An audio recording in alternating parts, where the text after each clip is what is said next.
Alright, what I want to look at now is I want to look at this function that we did in video number 2, and I want to add, I want to change it slightly. So I'm going to leave the existing plot and the existing function up here because I want you to be able to see a comparison. But what I'm going to do is I'm going to see how this would have been different, and let me go to a different color. Let me go to red. I want to see how this would have been different if instead of this transfer function we had an s squared.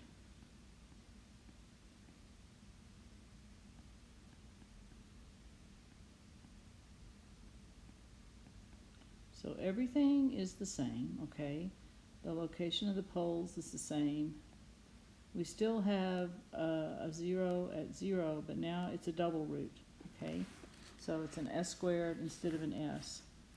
On the low frequency asymptote, because of the way we calculate that, that's going to go exactly the same way as it did previously, where we'll have a gain of 1,000 over 10,000, meaning at the omega equal 1, on the omega equals 1 point on the asymptote, our gain will be minus 2 dB. I think in the last example I didn't put the negative sign, so you might want to correct that on the previous video. So because that is 10 to the minus 1, so the minus 1 gives you the minus 2 dB. Okay, so given that that we did have a little error, just fix that, minus 2 dB. This would be minus 20. Okay, given that little error, let's work with this if we had an s squared. So an s to the n gives you a low frequency asymptote of 20 log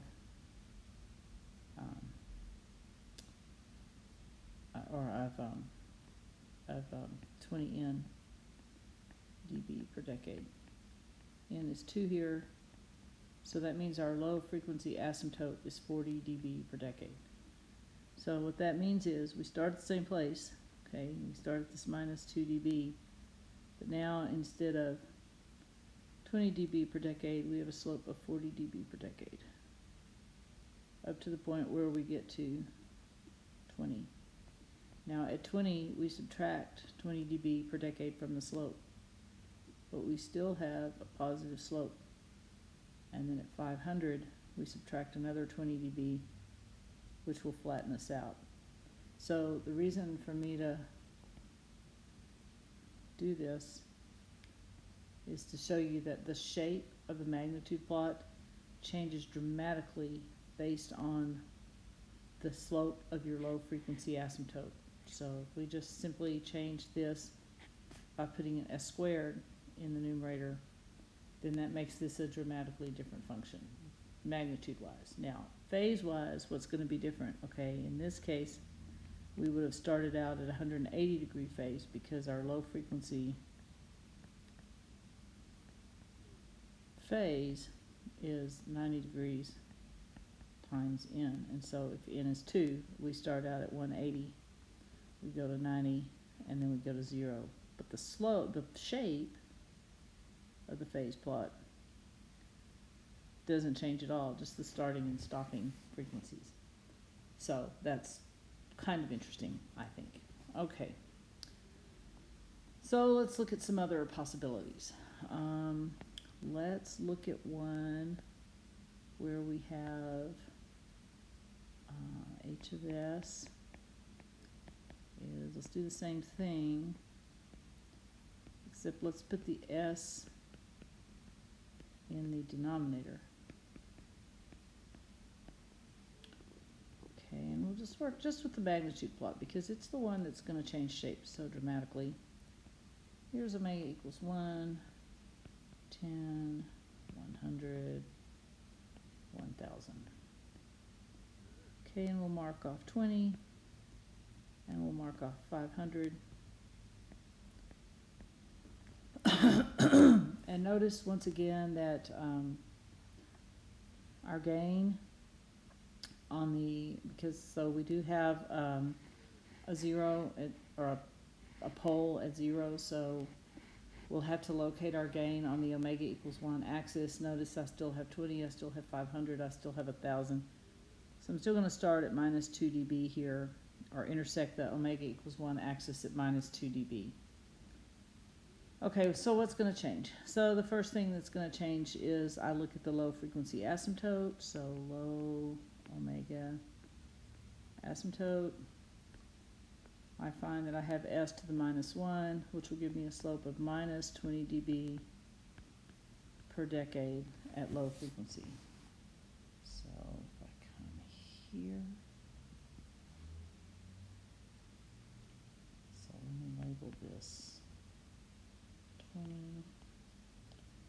Okay, this is my minus 2 dB. So at 20, I should actually be down here at 10. I'd be down here at minus 22 dB.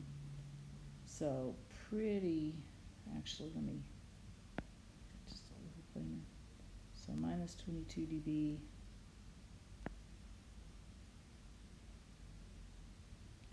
Put these tick marks a little bit closer together so I have more vertical room. So 20's here. All right, so if I start at minus 2, then at 10 I'm at minus 22. So my asymptote kind of looks like this up until I get to 20. Now at 20 I encounter another pole. So here is minus 20 dB per decade. At 20 I encounter another pole. So here is minus 40 dB per decade, and at 500 I encounter a third pole, minus 60 dB per decade. Okay, so let me kind of clarify this change in slope here, here, and here. And of course, you know, when you do these hand plots, it's not perfect. Okay, so let me then sketch in what the plot would actually look like. That's going to come.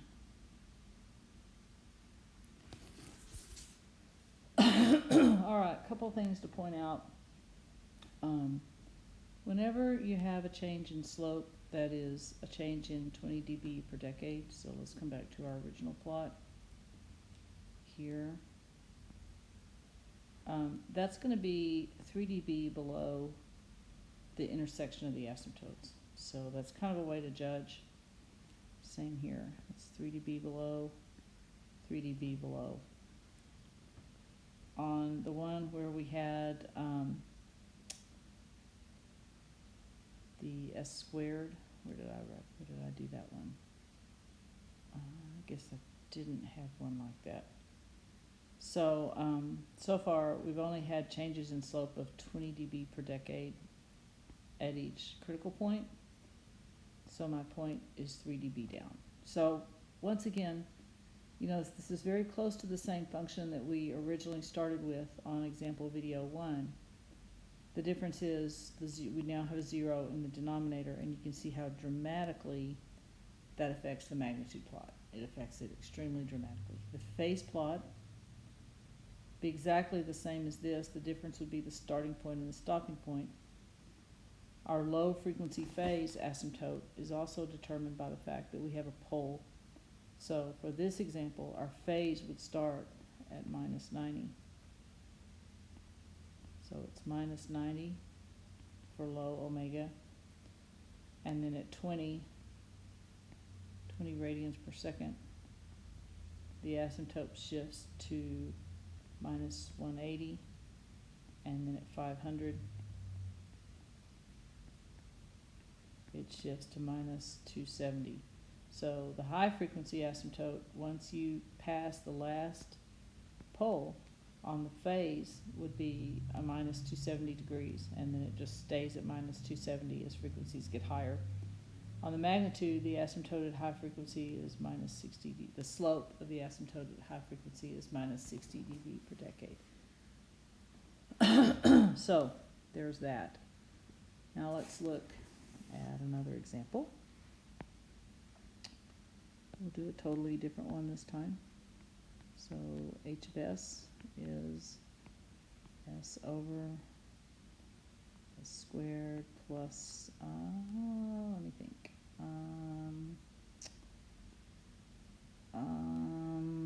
10s plus 100.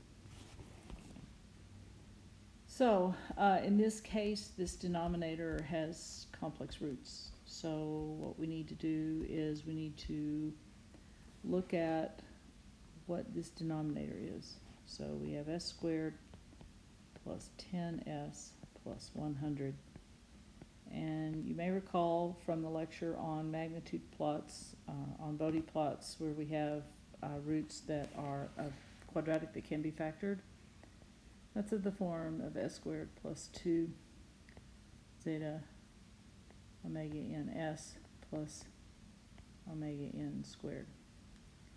So if this were a perfect square, and then that would be zeta equals 1, would give us s plus omega n quantity squared. Okay, but it's not, because if that were the case, omega n is 10 and this would be 20. So 2 zeta omega n s, or 2 zeta omega n is equal to 10. Omega n is also equal to 10 based on this. So this is that number. This is the square root of that number. So zeta then, solving would be 0.5. Okay, so let's see what the Bode plot looks like from the magnitude perspective. So here's omega equals 1, 10, 100.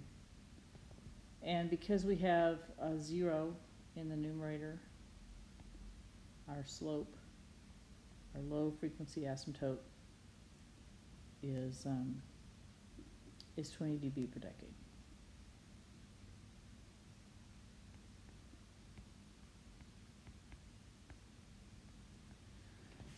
Now, we have a breakpoint at 10, and this is an s squared, so that means it's a second order pole. So what it's going to do is it's going to shift our slope to be by 20 dB per decade twice. So we start with 20 dB per decade. We encounter a second order pole, so we switch to 20 dB per decade minus 40 dB per decade, which is minus 20 dB per decade. But now this is a complex conjugate, so what that affects how the Bode plot looks. So if this were a perfect square, we would have this. Do not know why I can't draw that higher frequency asymptote to approach that curve. Okay, we would have this. But it's not, okay? We have this zeta of 0.5. Now, what does the zeta do? What the zeta does is it pulls the Bode plot closer to the asymptote. You get a little bit of a resonance peak there. The resonance peak becomes more dramatic the smaller zeta gets. So you get a little bump in your Bode plot. Okay. And it's a little bit easier to show if we do it like if we do it without the 0. So let's do this again. Let's try to really illustrate this effect of this zeta. So let's let h of s be, let's do 10 over s squared plus 10s plus 100. Okay, so once again, this denominator is s squared plus 2 zeta omega n s plus omega n squared, which tells us that omega n is 10, and zeta, if you set this equal to 10, this middle term, zeta is equal to 0.5. Okay, our low frequency, the slope of our low frequency asymptote is flat because we have no a little bit closer. We have no polar zero at 0. So our low frequency asymptote is flat. And then at higher frequencies, we have a second order pole, and so we'll get a slope of minus 40 dB per decade. So now, because we have this zeta, so if we did not have zeta, our Bode plot would rock along and do this. But the fact if zeta were equal 1, and it were a perfect square, but the fact that zeta is not equal to 1 means our Bode plot has the little resonance peak. So it's going to look something like this. It doesn't actually go. I'm not doing a super great job. I think in one of the lectures I illustrated this on MATLAB, which gives you like a much better indication. The smaller zeta gets, the more this little peak goes up. So if, for example, I had 10 over s squared plus s plus 100, that's a zeta of 0.1. Yeah, no, 0.05. That's a really tiny zeta. In that case, I might have some very definitely peaking. Okay, and so the smaller zeta gets, the more this curve pulls up. The closer it gets to 1, the more it approaches what would happen if you have a perfect square. So let's look at a perfect square. Okay, perfect square. Our transfer function would look like h of s. First of all, let's just look at 10 over s plus 10. Okay, that one's super easy. Here's omega. Here's omega equals 1, 10, 100. My pole is at 10. I start off with a gain of 0 dB. How do I know that? Let s go to 0. H of s is 1. Magnitude of h of j omega is 1. That would be 0 dB. So I start off at 0 dB, and it's flat till I get to 10. That's a pole. So I will start with a slope of negative 20 dB per decade and continue that. So the low frequency asymptote has a slope of 0 dB per decade. The high frequency asymptote minus 20 dB per decade. It has a low frequency gain of 0 dB. Okay. Now let's change that and let's let h of s be 10 over s plus 10 squared. So this is a double pole. So I'm going to plot that in red. So that just means I have a double pole here. And so instead of switching to minus 20 dB per decade, I'll switch to minus 40 dB per decade. Okay, so this one is here. This one is here. And by the way, the gain would shift, so I want to just make a slight adjustment on my transfer function. I want to put 100 in the numerator here. That way I'll stay with a gain of 1. Okay. So let's plot what the actual Bode plot would look like. So for the original function, my actual magnitude plot obviously tracks along here.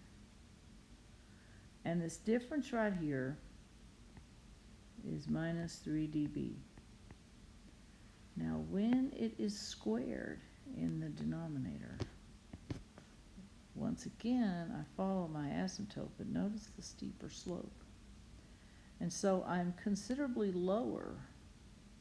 If that denominator is squared, I'm actually at minus 6 dB.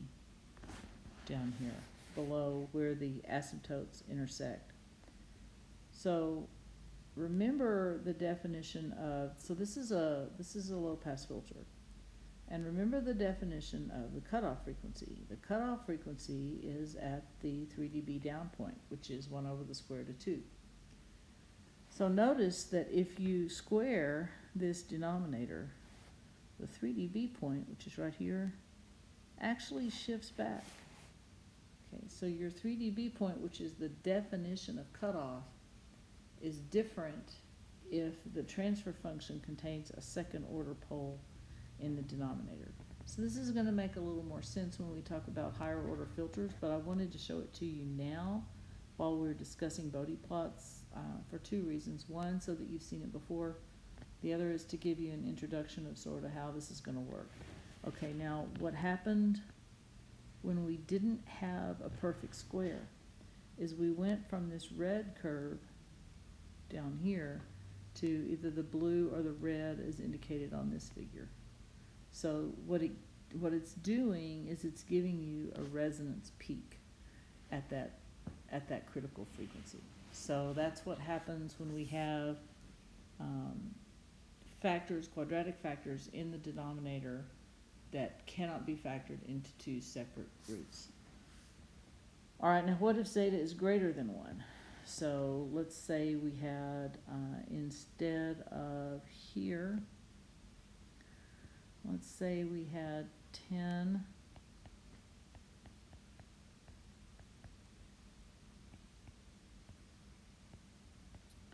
let me think,